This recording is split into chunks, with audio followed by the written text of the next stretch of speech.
For more insights, let's speak now with Charles Kupchan. He is Senior Fellow at the Council on Foreign Relations. Professor Kupchan, thank you very much for joining us on the show. Really appreciate it. I want to start by asking you about what Putin said. I'm going to quote him.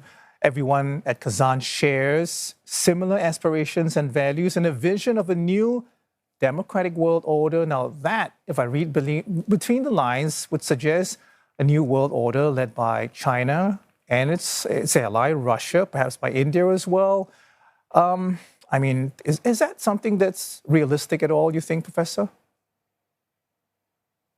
I don't think I would say that this is a meeting, the BRICS summit, that represents a meeting of the minds, a common and shared vision of the future. Because you have the world's two leading autocracies, Russia and China. You also have the world's largest democracy, India, Brazil's largest, Latin America's largest democracy, Brazil. They don't share fundamental values. And in many ways, I think the commonality here is that they would like to see a global governance system that is more equitable, in which the global South has more say and receives a greater share of the benefits. And Russia and China are attempting to say that they are leading the charge for that more just international order. But at this point, it's more rhetoric than it is reality. This is an organization that is really in its very early form.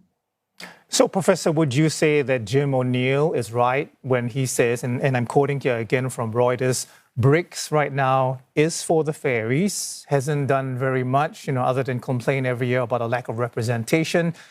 And, basically his point is that nothing can really change without the involvement of the United States and Europe as well. I mean, would you agree with that? No, I don't agree with that. I think that's too dismissive of the degree to which what we're witnessing here is the beginning of a different kind of international order. And I think the real story here, the most important takeaway for me, is that you now have a very large number of countries in what we call the global South, the emerging economies, India, Brazil, Turkey, Indonesia, many countries that are now playing the field. They're hedging their bets.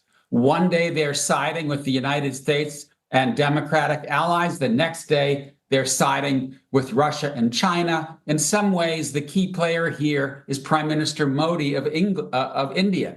He comes to the United States for a state dinner. Where is he a little while later? In Moscow, hugging Vladimir Putin. That's the world that we're headed into, in which many, many countries in the global South are going to play the field, hedge their bets, and not go either with a Russia-China coalition or a U.S.-led coalition.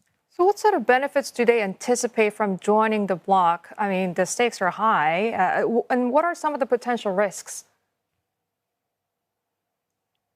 Well, there is an early effort to create a counterweight to the World Bank and to the IMF, the Bretton Woods institutions, a BRICS bank and a BRICS lending institution. They're not big players as of yet. I think the real goal of this meeting was to try to create an alternative to the SWIFT international payment system, because Russia has been unplugged from that payment system and is looking for alternatives. They really want to root around the dominance of the dollar as a global reserve currency, not making much progress in that respect. Most countries want to continue to trade and do business in dollars, not in renminbi, not in the Russian currency. And so they didn't make much progress there. But as I said, we're early in these days. And I think what we're seeing in the Kazan meeting is a glimpse of what's to come. A much more complicated international landscape, what you might call variable geometry, not the two-block world that we saw during the 20th century. Interesting. And Professor, I mean, we've seen Putin shaking hands with world leaders, in light of Russia's rotating presidency, also its status as a nation economically isolated and heavily sanctioned by the West. I mean, how did the summit serve Putin to sort of reinforce its global standing, its relationship with allies that are willing to overlook its actions in Ukraine? I think he achieved some success on that front because this was a coming out party of sorts. There were some 36 countries represented, 20 represented by their leaders. That shows that Vladimir Putin is not isolated on the global stage, nor are the sanctions imposed by the United States and its allies really severing Russia from the global economy. That having been said, there was very little talk about Ukraine. We know that the Brazilians, the Indians, the Chinese would like to see this war end. For the most part, they understand that Russia's invasion of Ukraine constitutes a war of imperial conquest. He didn't get any backing on that front. I think countries are more or less holding their nose, working with Russia, talking to Russia, but they would all love to see this war end and end the disruptions to the supply chains that the conflict has caused. Professor Kupchan, I want to ask you about this whole idea of sitting on the fence and trying to get the best of both worlds, in particular with reference to India, not so much the middling powers, but India, the only BRICS member that sits in the Quad, sits on the SCO, the Shanghai Cooperation Organization. And now that, India and China, ties appear to be, thawing, can New Delhi realistically keep, sitting on the fence? I mean, it's not a superpower perhaps yet, but definitely not, as I was saying, a middle power either.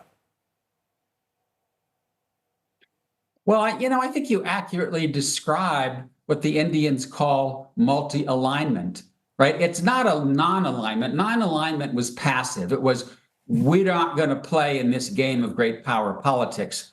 Multi-alignment is an India that feels that it now wants to be a player on the global stage.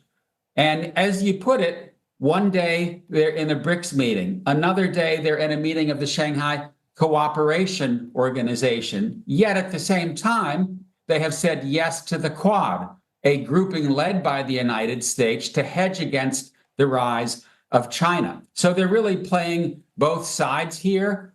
And I also think it's interesting that one of the most important meetings that took place this week was between Xi Jinping and Narendra Modi. There may be a thawing in Chinese-Indian relations, a joint patrol of their border. And that yet again shows that in some ways, if there's a winner emerging from this new BRICS grouping, it's India. All right, very interesting. Professor Kupchan, we'll have to leave it there. Thank you so much for joining us on the show this morning. Charles Kupchan is Senior Fellow at the Council on Foreign Relations.